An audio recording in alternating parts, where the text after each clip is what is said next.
So good evening boys and girls, and welcome back to another video. If you're seeing me for the first time, my name is Chris. I'm a landscape photographer from the UK. My channel is usually following me around the countryside, taking pictures with cameras, having a lot of fun doing some landscape photography. If you saw my last video, you may have noticed I mentioned my cow was a little bit unwell. Unwell has turned to dead, so I'm kind of a little bit stuck as to where I can go. So, well, we're kind of in the corner of my bedroom this evening, so I'm just going to have a little bit of a chat about why I'm moving back towards DSLR cameras and a little bit away from mirrorless cameras. If you've seen any of my content before, you may know that I use this Canon RP as my main photo camera, as my main day-to-day stills camera, but in the last couple of months I've been moving more towards DSLR cameras. So in this video I'm just going to explain to you three reasons why I'm moving back towards DSLRs and a little bit away from mirrorless cameras.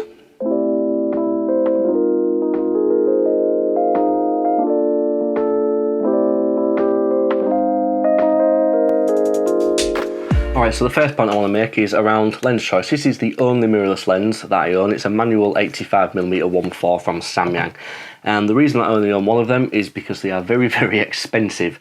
So when I first decided to sort of shimmy away from DSLRs and into the mirrorless market, I did have a look at upgrading all three of my lenses that I use for photography, my 16-35, my 24-105 and my 70-200.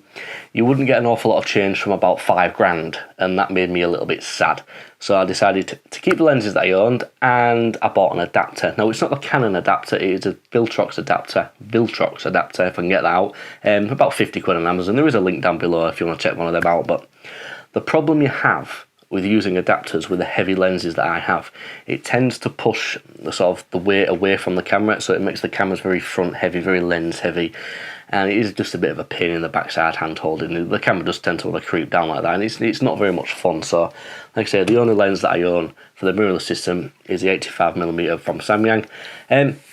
Another reason why I stuck with the lenses is the EF mount's been around since about 1980, the mid-80s, early 80s, something like that. There is so much choice for lenses with Canon's EF mount. While the RF lenses, they are catching up now. It's a few years old, the mount. They are catching up with the lenses. They're so expensive, and the EF range, there is still so much choice in there. And just because something new's come along doesn't make the older stuff bad choices. So when I stick, say, this 16-35 on this Canon 1D, they're designed to work together, so the camera feels a lot more balanced in the hand, and I do prefer that. It's not quite as lens heavy. So that's the first reason why I'm moving back towards them, is I just prefer the lens choice, and the cameras feel a little bit more balanced without the added weight and the added sort of lens length of an adapter. Alright, so the second reason I'm moving away from mirrorless cameras and back towards DSLRs, it comes down to battery life, alright? So the battery in this Canon 1D, it is, if I can get it out, it's huge, alright? You can take about 2,500 photographs on that battery when it's fully charged. That thing never runs out. You never have to charge the battery in that at all. You can go out for a month shooting and you don't have to worry about battery life. But unfortunately, the same can't be said for a mirrorless camera. So this is the battery in a Canon RP. All right, it's an LPE, or is it just an LP17 battery? All right, a lot of the Canon APS-C DSLRs use the same battery. Now, I could probably get away with that on a DSLR because it's not powering quite as much electronics, and it just makes things very, very difficult. You have to carry several batteries. I carry 4 batteries around with me when I'm out on the go. And it's a nightmare sometimes. If the batteries start getting cold, the tiny capacities, they run out very, very quickly. And speaking of sort of battery life powering electronics, that leads me on to my third point. Right, so the third point I want to make around DSLRs and mirrorless cameras, it comes down to this thing. All right, this is an optical viewfinder on a DSLR. Now, my Canon RP also has a viewfinder, but this is an electronic viewfinder.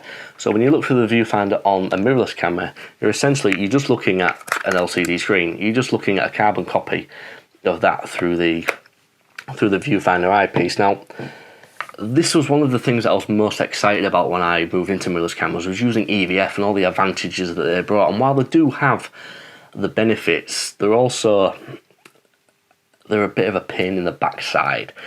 They suffer from lag, which is annoying. So when you're looking through an optical viewfinder on a DSLR, you're just looking through the lens, you're looking at real life, you're moving around, everything's moving around in real time.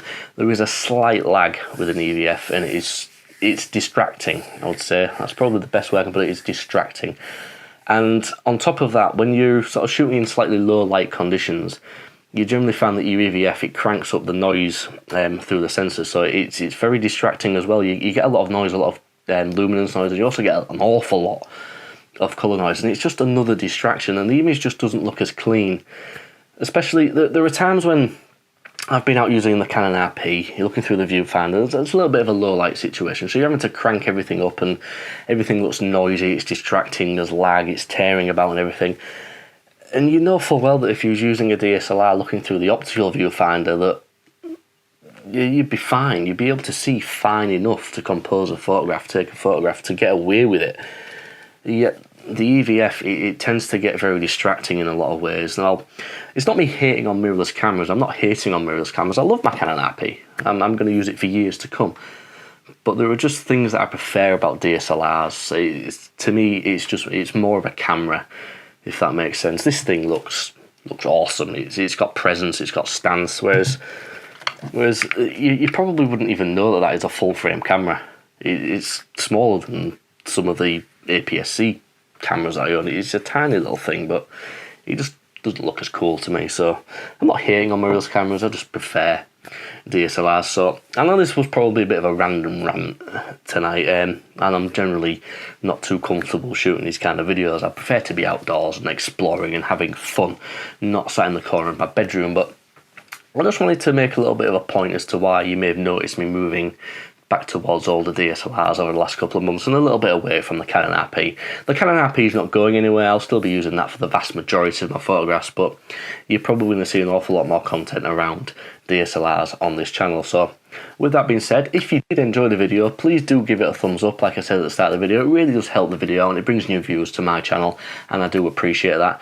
And if you really did enjoy the video, if you think I'm a cool kind of guy, I am not, there is a subscribe button somewhere down below. You can always hit that and you'll see more nonsense from me in the future. So like I said at the start of the video, my car's a little bit unwell at the minute, / dead. It's probably going to be the back end of next week when I'm going to be able to get back out again with a camera. So this was just a little bit of a filler content until then. So until the next time, peace and goodbye.